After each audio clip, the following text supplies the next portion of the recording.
right, thanks for joining us again. So talking about indexes in this one, this is going to be a pretty short one, this session as we go. So identifying major global indexes, name common non-equity indexes used by technical analysts, explain the weighted methods used in major indices, and define survivorship bias. So when we look at indexes, they're great for gauging the performance of a market. But as with everything, and I think the more we talk about quantitative methods later on through CMT 2 and 3, it's really important to remember that the average is just the middle. We have an average, we have an index value, but the standard deviation of all of those contributors may be very narrow or maybe very broad. So, that's a really important thing to note as well. As I'm saying that, I'm thinking we should actually write an indicator for that. I don't know if I've seen one. May have to see what we can do. Indexes are gauges of market performance, an easy way to visualize broad moves. They're calculated on the whole market or even a subset like a sector or a group, defensive stocks, those sorts of things. Most commonly used with stocks. We usually use indexes with stocks. There's not many non-equity indexes, but there are some. And we'll talk a bit about some of those in a moment too. They help the analyst focus on a group of specific securities and also to rank different groups by their indexes. So you can do that too. So one of the most common ones, again, is country indexes. And really this is looking at what is the best index in each country which defines that country. Now, it's a funny one because, for instance, we're saying in the USA, it's the S&P 500. I'm a little bit curious why it wasn't the Russell 3000 that's listed. I know the S&P 500 is the most popular one, but is that the best gauge of what's actually happening to all the companies in the US? Not so sure. But nevertheless, looking at a major large cap index like the S&P 500 and comparing that to a broad market index like the Russell 3000 is actually very interesting, and seeing what divergences are happening there anyway. But these are the major global indices that are listed. I think, again, this is a page that you need to print out and just remember. These are the top ones that are there. There were actually some others listed. I really don't think you're going to get asked questions on those. These are the ones that we've seen questions asked on in the past. So just make sure you're aware of them. What's the major index in Germany? And it'd be the DAX, and then the CAC for France, etc. So just have a tacit understanding of what indexes relate to which countries. That would be usually good. Typically, these are all large cap indexes, so it's the largest companies in each of those countries. Stock market indices may be classified in many ways. Found this great graphic and I thought it says it better than I can. So obviously we have global indexes, like we said, different markets, different regions even. The MSCI starts off at the MSCI World Index and breaks down, and it's a really interesting hierarchy, again, based on GICS as well. Regional, so Asia, Europe, Southeast Asia as well. National, to the country level, to the industry level, even to the exchange level. So particularly in the US, where we have many exchanges that stocks are being traded on, we can have exchange-specific indexes as well. The NASDAQ, for instance, is obviously a exchange-specific index. All right, other indexes, obviously regional, as we said, groups of countries. There's a couple of examples there. The market cap, market size is a way that we classify and group stocks. So you've got the Russell 3000 is all of the US stocks. The Russell 1000 is the top third by market cap. And then the Russell 2000 is the bottom 2/3. So there are three indexes that we can work with. Sectors, as we talked about before, track the performance of a specific sector down into the industry. So within each sector, there's multiple industries. Some sectors have 8, 9 industries, some only have 2. So it does sort of depend. I think I would say that 90% of the work that we see done is at a sector level.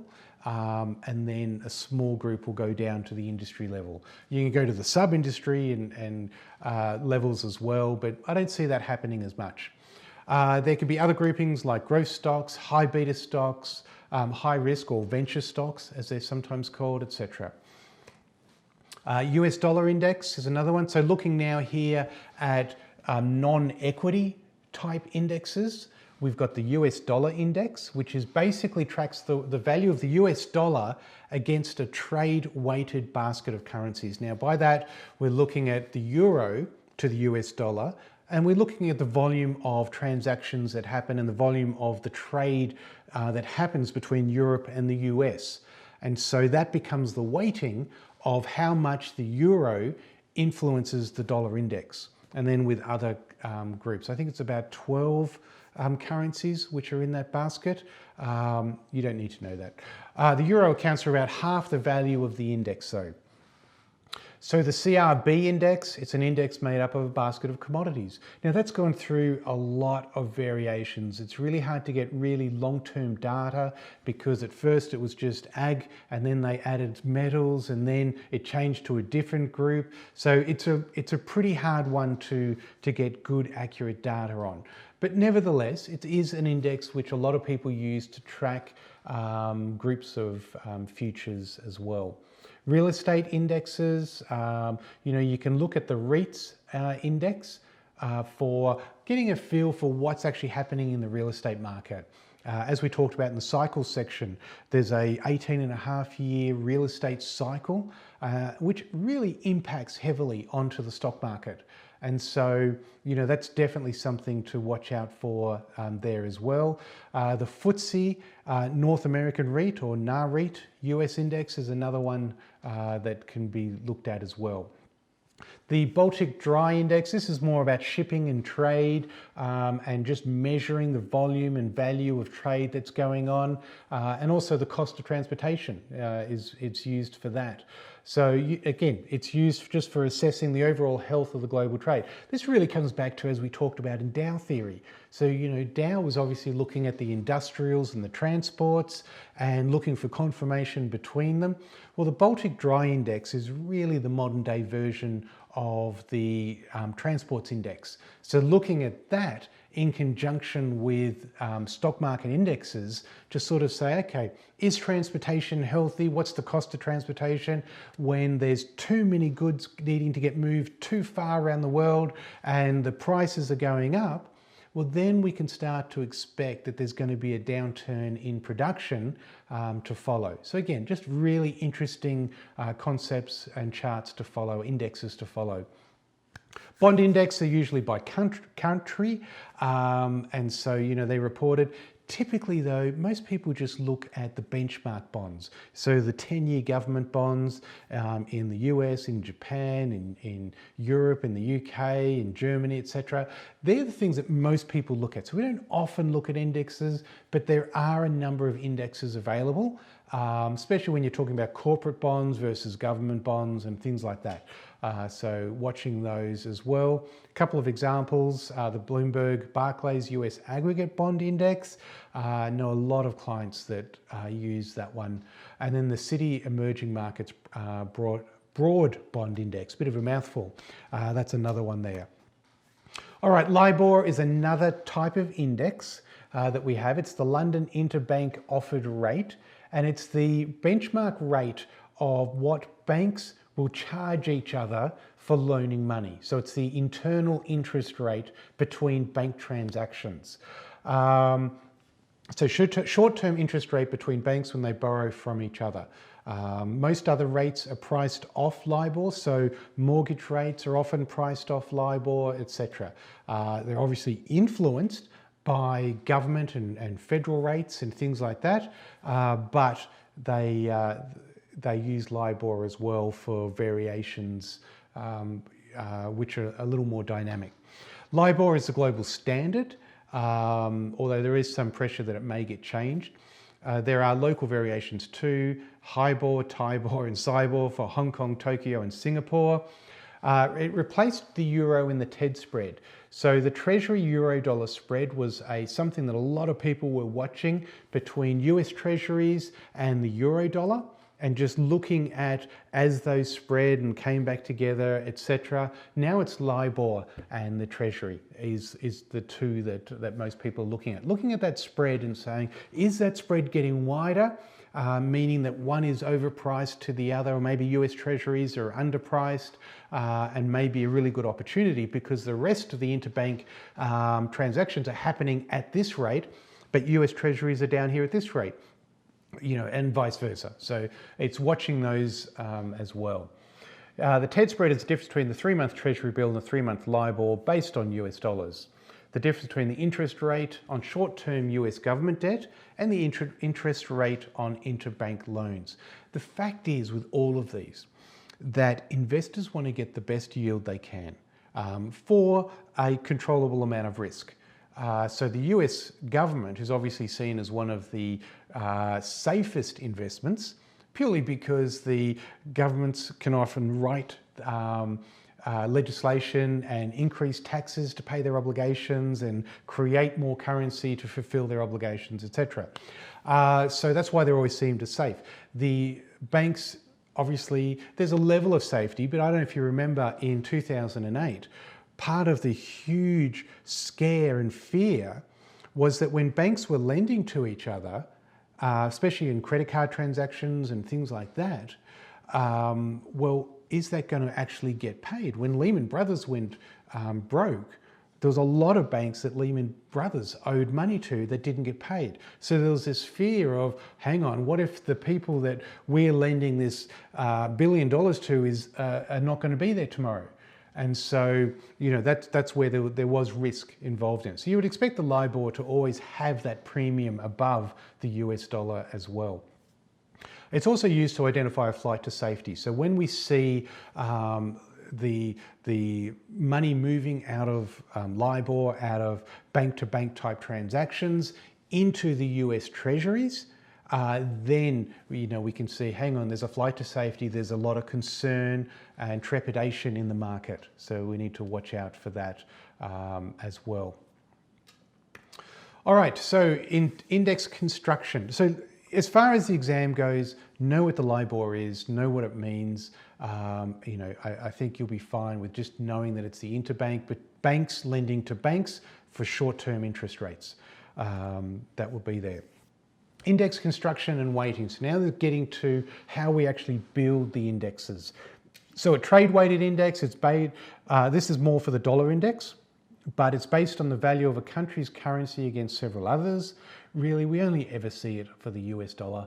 Everything else is usually priced against US dollar. There are other reserve currencies, within the Euro Union. Obviously, the euro is the reserve currency, and where there are other countries still operating with their own currency, it can be trade weighted as well.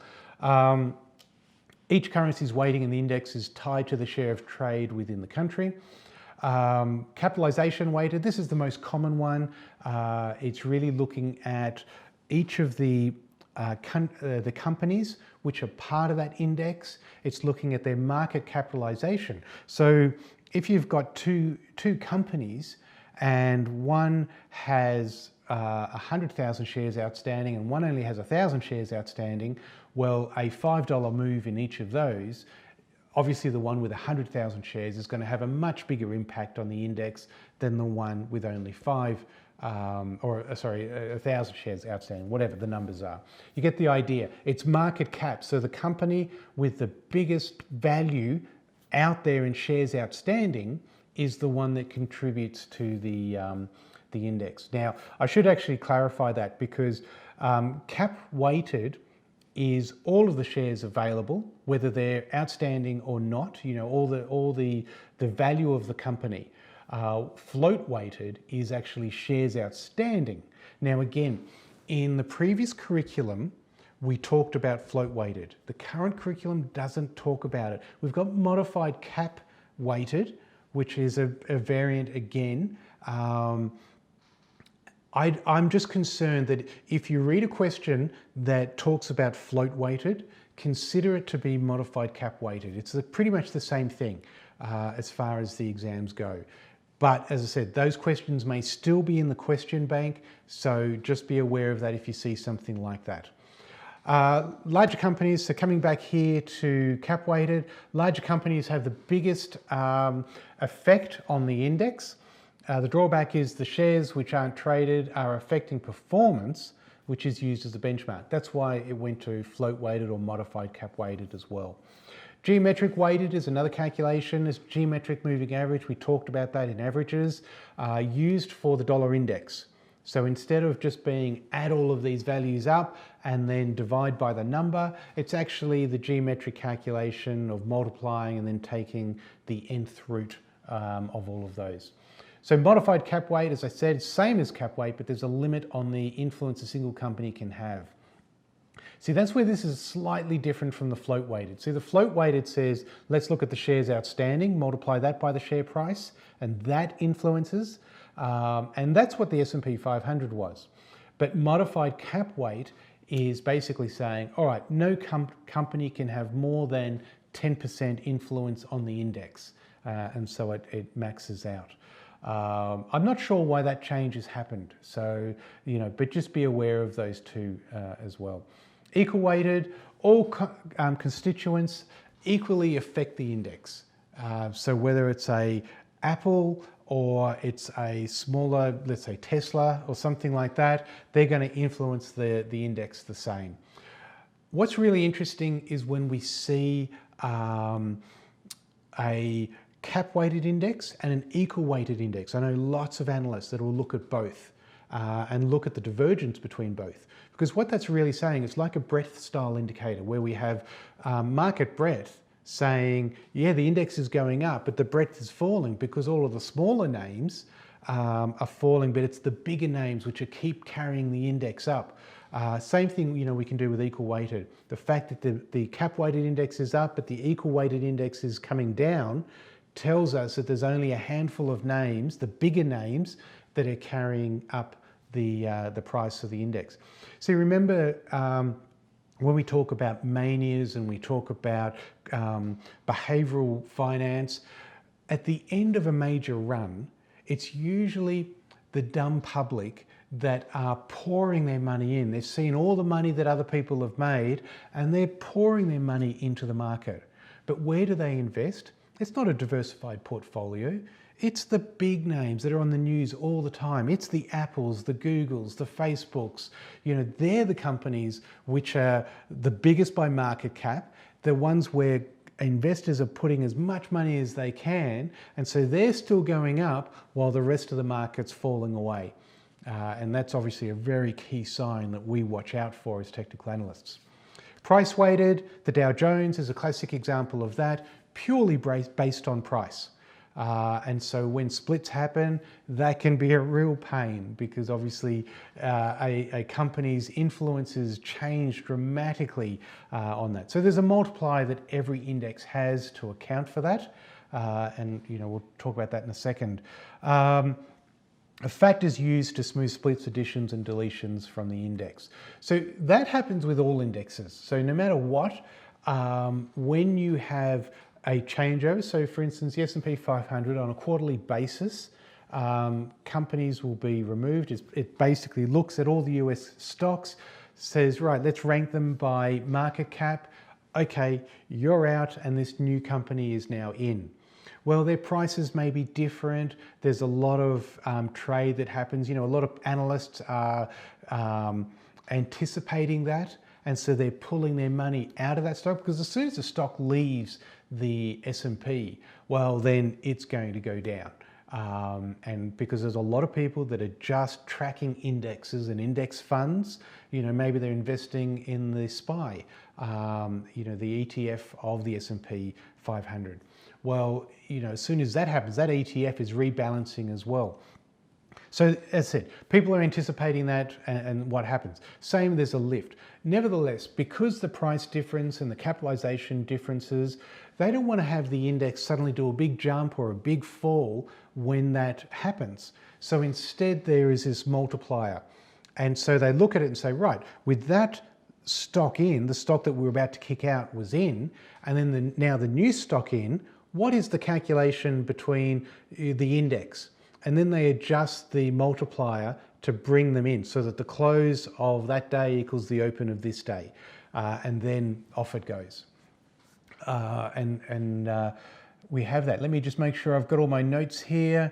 Multiplier needs to be adjusted. Yeah, an index, when we start indexes, they usually start with a round number, usually 100 or 1,000 or something like that. Survivorship bias, this is a huge one.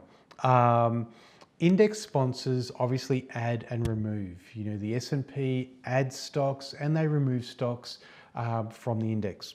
The trouble is when we do quantitative type work, and so we're sitting here, and this is a mistake I see people do all the time. They're just like, yep, I want to do a strategy on the S&P 500, so I'm going to test my strategy using S&P 500 stocks. They take the stocks today and then go back 15 years testing their strategy. The problem is that they're testing it with all the stocks that made it. The stocks that are there today are the ones that may have listed back then and are now members of the S&P 500. You know, or there's stocks which have survived that whole time. IBM, you know, it's been a name that survived through that whole time. So their whole testing is being done on all of the winners, you know, the best stocks in that period. What they're forgetting is that A, you shouldn't be trading on, let's say, Facebook. Well, Facebook pretty much, I think that's a bad example because Facebook pretty much entered the S&P 500 as soon as it listed. But you've got names out there, even something like Tesla, which started off as a penny stock and then rose and rose and rose, and then eventually got into the S&P 500. Well, we shouldn't consider that before. So if you have a look at this chart here, this is we have a little script function which is called isMember. And so for Amazon, Amazon became a member of the S&P 500 in 2005. Well, if I'm running a strategy test and I get a signal for Amazon back here in 2001, I can't take it because it's not a member. If I was to take it, I'm wrongly taking that condition and I'm going to be affected by survivorship bias. The inverse is true as well. So obviously in 2001, we have Enron that went broke and left the S&P 500. Well, if I had a strategy and I was testing back to 2000 and I had a signal from Enron, but because it's not in the S&P today, I don't take that signal, well then I'm setting up my test for failure as well. So what we have to do is consider that the companies that were in the S&P 500 and then left and make sure that we're not doing that. So this is why we have this in Optuma for our quantitative testing so that we can test and use the members of the S&P 500 on that day. And so we make sure that we're not getting signals and using signals that are invalid. But again, extremely important. You do any form of back testing, quantitative testing, you have to consider survivorship bias. We see that it adds around 5% per annum to the returns if you ignore it. And so, you know, very, very important to keep an eye on. As I said, biggest issue in the area of backtesting, tester perform with current membership. They should consider members in the index at the time of the signal. All right, so that's indexes.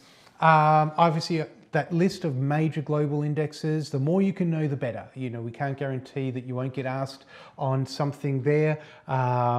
Name common non-equity indexes, the CRB index, the dollar index, the Baltic Dry Index. Just remember what they are and what they're measuring. That's the important part there. Explaining the calculations, the weighting methods that are used in calculations. Whilst it's not mentioned in the book, I would suggest you understand the float. So we have market cap, which is the whole value of the company. We have float weighted, which takes the shares outstanding or the shares available value of the company. And then we have the limited one, which I can't remember the name from right now, but you'll know when you go back to the notes, which basically says there cannot be more than 10% in the index at one time. Defining survivorship bias, huge issue.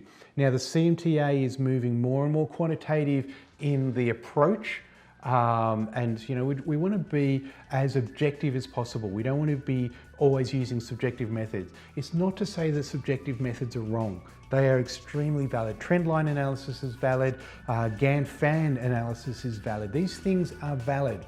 It's just that when there's a subjective way of putting the analysis on, it can be a bit difficult to automate and work that way. So survivorship bias is a huge issue for that sort of backtesting as well. All right, we'll continue with the next video. Thank you.